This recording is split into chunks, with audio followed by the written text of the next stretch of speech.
Hey everyone, so I am a 48-year-old male. I'm in a really strange situation right now, so any advice and help is welcome.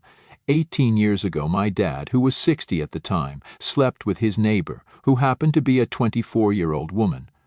My parents' marriage was toxic at best, but my mom had never cheated on him, even though she complained about him all the damn time, and he would crib about her as well.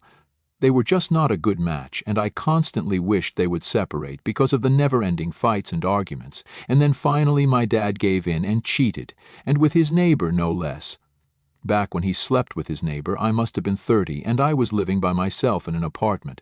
I'm an IT professional and could afford to live a nice life, so my dad approached me when his neighbor got pregnant to take care of it. I was disgusted to learn that he'd slept with someone so much younger than him, even younger than me, and that he'd cheated on Mom. I refused to be caught up in any of this, but he insisted and tried to convince me to take care of the baby by saying that I needed to consider it as repayment for everything that he'd done for me so far. I still said no and made him leave me alone by threatening to report him to the police for harassment if he visited me again for any reason at all. After that day, I decided to go no contact with him because this was just the last straw. I'd only kept in touch for my mom's sake because my dad was a downright awful person. But after she found out that her neighbor was having her husband's baby, she finally decided to pack her stuff up and leave. I don't even know why their neighbor was choosing to have a 60-year-old man's child when she herself was so young and had her whole life ahead of her, but I didn't bother to find out. I severed any and all ties with my father and never heard from him again. My mother divorced him after that and moved out of that house as well, so neither of us knew what he was up to. Now, 2 weeks back, a guy around 18 years of age showed up at my doorstep, and before saying anything else, he confirmed my name and age. Once he was sure of my identity, he told me that he'd finally found me and that I couldn't run away from my responsibilities anymore. The strangest part of that was that he'd called me Dad. I'm a married man now and have been with my wife for 15 years now, and even have a 13-year-old son, so I couldn't risk them hearing any of this, so I came outside, shut the door to my house, and took him aside to speak to the guy. He told me that his mother had told him about me, but she didn't know where to find me earlier, since I'd moved away and blocked her everywhere.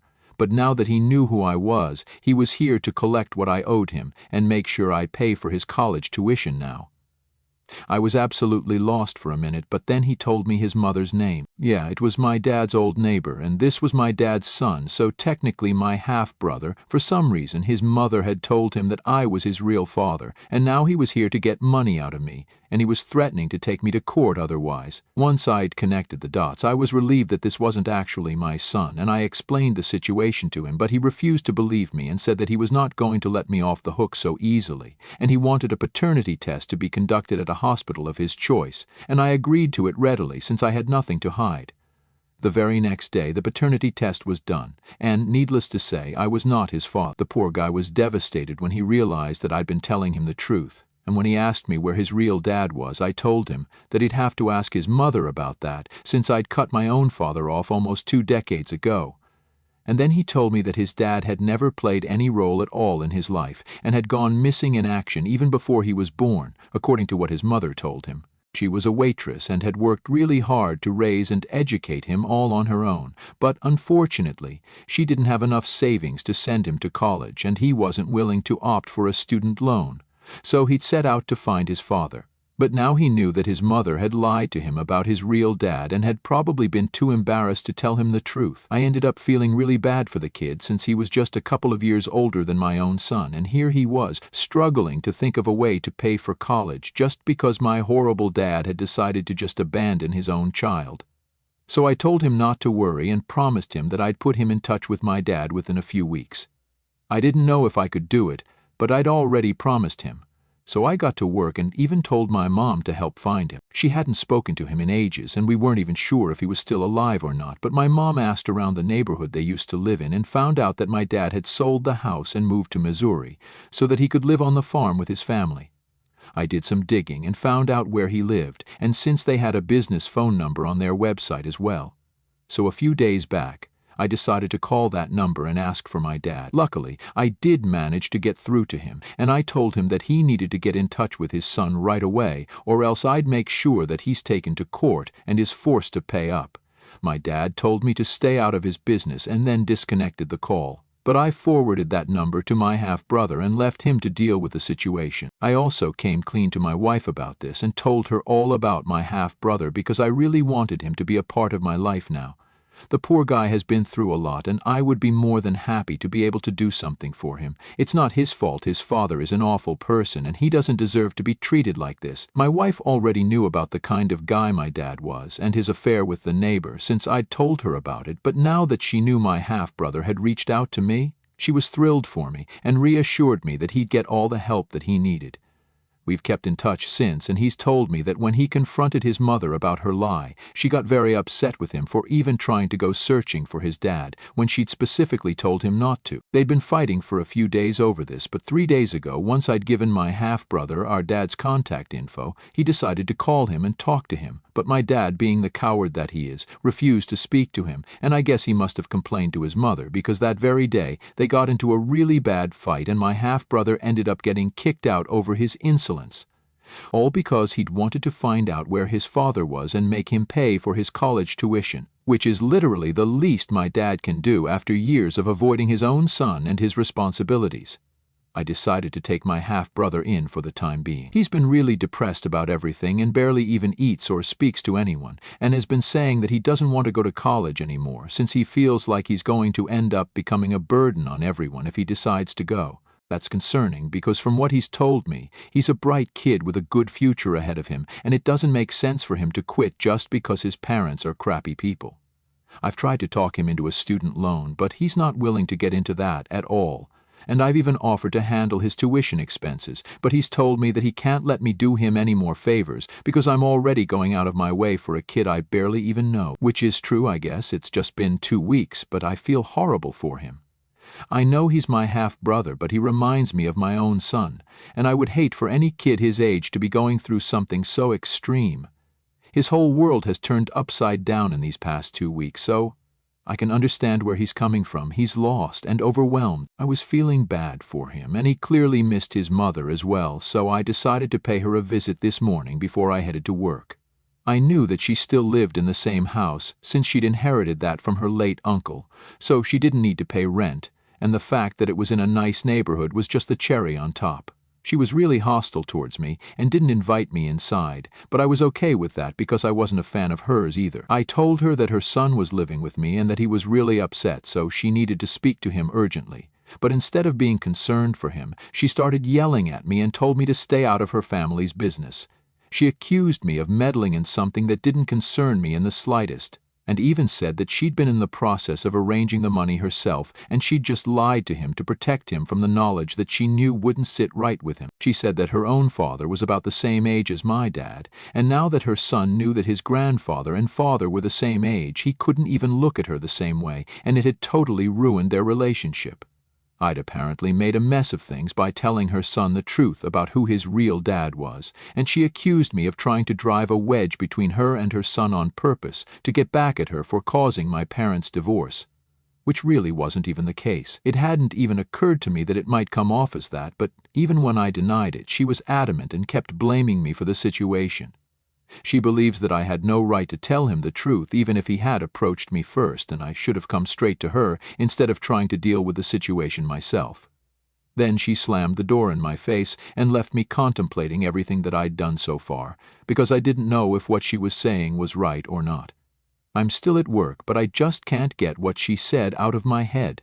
Am I the a-hole for telling my half-brother the truth about who his real dad is? Update 1. Hello, everyone. Thank you so much for being so kind and helpful. It really did help me clear my head because the past few weeks have been tense to say the least. It's been another week since the last update, and my half-brother has been living with us for almost 10 days now. A lot has happened since then, and I haven't yet been able to fully process the situation, but I'll try to explain. So, after I met my half-brother's mother, I came back home and decided to apologize to him for turning his life upside down. But he reassured me that it wasn't my fault at all. and confessed that he'd been on bad terms with his mother for a while now, ever since he found out the truth, and could barely even bring himself to look at her the same way now that he knew what he didn't know if what I did was okay or not, but he did think that somebody needed to tell him the truth, and he was thankful that I did. Also, the fact that his mother had lied to him about me being his dad was her fault entirely, and that's how I got caught up in this mess, so she really should be blaming herself and not me. If someone threatens to take me to court, then I'm obviously going to tell them the truth and defend myself, and besides, I don't owe it to her to cover up for her either, so her accusations were really baseless now that I think of it. My half-brother and I had a heart-to-heart chat that day, and I made sure that he knew that I was there for him, and even told him that he reminded me of my son and also of myself, a little bit. He was overwhelmed and totally broke down when I said that, and I think that conversation broke an invisible barrier between us, and he's been a lot more open around us now. He already gets along really well with my son, and my wife loves the kid as well. I can't explain it, but it really feels like our home is complete now. Even my mother agrees that it doesn't feel unnatural at all, and has even offered to pitch in to pay for his tuition. He's supposed to start college in a few months, so the sooner we're able to finalize things, the better it'll be for him. He's still skeptical to let us pay, but if our father doesn't step up, then I'll pay for his tuition myself. That doesn't mean I'll let my dad off the hook, though. He's still been avoiding my calls and messages, so I think he's blocked me. I haven't spoken to my half-brother's mom after that last post, and I don't intend to speak to her either. If she was heartless enough to kick her son out of the house just because he was going through something so difficult and wasn't taking the truth well, then I don't suppose she'll be willing to be involved in his life anymore either. My half-brother also told me that his mother has blocked him and hasn't even tried to speak to him, so I think that door is shut. Right now, my wife and I are looking into lawyers to deal with this situation because it's really complicated, and we don't want to take any steps that might hurt our chances of getting my dad to cough up the money that he owes his younger son. We honestly don't even know if we can get him to pay because my half-brother is technically an adult now, and my dad isn't legally bound to do anything for him anymore. But we're still considering legal options. Although I might need to find out why he was comfortable enough to contact his ex, since he did complain about my half-brother's call to his mother. I'm guessing they're still in touch, but I can't figure out why they'd keep in touch if he didn't even want anything to do with his son. I might have to speak to my half-brother's mother soon enough again, but I'm really trying hard to speak to my dad instead because I really don't want to go back to her house and be humiliated yet again. She was loud and crass, and I absolutely don't like her or the kind of person that she is. There's just a lot on my plate right now, and I don't know where to start. Update 2. Alright, so I went back to my parents' old neighborhood to talk to my half-brother's mother, and thankfully this time she was more reasonable and didn't accuse me of baseless crap. I guess she regrets the way she's pushed her own son away and wanted to see him again, but knew that she'd have to get through me first. Now, so she was pleasant to me this time. I asked her if she'd been in touch with my dad, and she confessed that she had been in touch with him all along. After my parents' divorce, he'd moved to Missouri, and she'd said that she'd raise her son herself, and he'd offered to send her a certain amount of money every month to help her out as long as she made sure that he never found out who his real dad was. It wasn't because he was afraid that his younger son would come around demanding money, but he was more worried about the emotional aspect of it. He just didn't want the burden of having to deal with another kid at his age, and so he'd send her money every month as long as he personally didn't have to deal with raising another child and taking up his responsibility. She was okay with this arrangement, but they'd hit a roadblock when it came to college, because she demanded that my dad cover his entire tuition fee, but my dad wasn't willing to do that, and they were arguing about who would pay for it. My dad obviously stated that he'd been true to his words and had sent the required amount every month religiously, but he couldn't send the entire amount of money needed to cover his son's college expenses up front at once, and could only increase the amount he sent every month. But she wasn't ready to agree to that. That's what they'd been fighting about, because they couldn't come to an agreement, and so she'd been really worried about her son's future. My half-brother knew that she'd been struggling with money and was suggesting that he take a gap year before college so that she could take her time to arrange the money. But she obviously didn't want that for her son and suggested a student loan for the time being, but he wasn't ready for that. so none of them could agree on anything, and it was leading to a lot of tension in their household. In the meantime, my half-brother had been asking her relentlessly about his real father, and she'd assumed that it was out of curiosity and didn't think much about the consequences, so she'd told him about me instead of the truth, to keep my dad out of the situation. But that backfired pretty badly, and he ended up learning the truth anyway, which is when everything went downhill. My half-brother's call to our dad was the final nail in the coffin. My dad had already been on bad terms with her because of their recent disagreements, and now that she'd broken the one and only rule that my half-brother was never supposed to find out who his real dad was, he cut her off completely and hadn't been responding to any of her messages either. So my dad decided to sever any and all ties with his past life, and it was relatively easy for him since he doesn't live here anymore. But I wasn't going to let him get away with that, so after I left, I decided to book flight tickets to Missouri for myself, my mother, and my half-brother's mom, and we're scheduled to leave in 3 days. I don't know how my dad's going to react to any of this, or heck, what I'm going to say to him, but I know for a fact that he's definitely going to have to cough up the amount that he needs to, because he's ruined this poor kid's life by being a heartless, cheating jerk, and now he needs to make up for it. Besides, he's almost 80 anyway. I highly doubt he's going to go on adventures with the money he's saved up. Update 3. Hey there, folks. It's been 3 weeks since the last update, but fortunately I've come bearing good news. My dad ended up agreeing to bear the cost of my half-brother's tuition, and has already sent half the amount to my bank account. I think he was pretty much done for the second his ex, my mother, and I showed up at his home the day we landed in Missouri. He tried to threaten to call the cops on us, but I told him that if he did any of that, then we'd tell his family here about the real reason he had to move back. If he didn't want a scandal to ruin his relationship with his family, then he needed to step up as a father and do his duty. He'd already messed up when it came to me by cheating and putting me through a traumatic childhood filled with nothing but memories of him screaming at my mother and instigating her constantly, but he wasn't about to mess up another kid's future now as well. The cycle stopped here for sure. It took a bit of persuasion and a lot of arguing, but he finally gave in on one condition: that my half-brother would never speak to him and never even acknowledge him as his father. He wanted that in writing, and so there were a lot of legalities involved. We also had to fly my half-brother down to Missouri to complete the process and seal the deal. He also got to meet his biological dad and was horrified by how old he was, so I'm guessing he won't miss him too much either. He didn't hesitate to agree to the deal, which was fair because he said that he'd already lived 18 years of his life pretending he didn't have a father, so he could go on that way, and wouldn't care enough to reach out to our dad again as long as his college tuition was taken care of. So that was that, and we all flew back home, after which there was another huge argument that took place when my half-brother told his mother that he wanted to stay with me for a couple more days before moving back home. His mother didn't like that and began yelling at him in the airport itself, but there was no point in doing that because she'd messed up as a mother herself by lying to her son and even kicking him out after that. After some arguing, she finally gave up, even though she was really unhappy about it, but her son was an adult now, and she couldn't force him to do anything he didn't want to.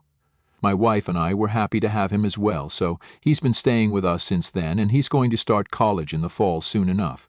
He does miss his mother, but they're trying to rebuild their relationship one day at a time.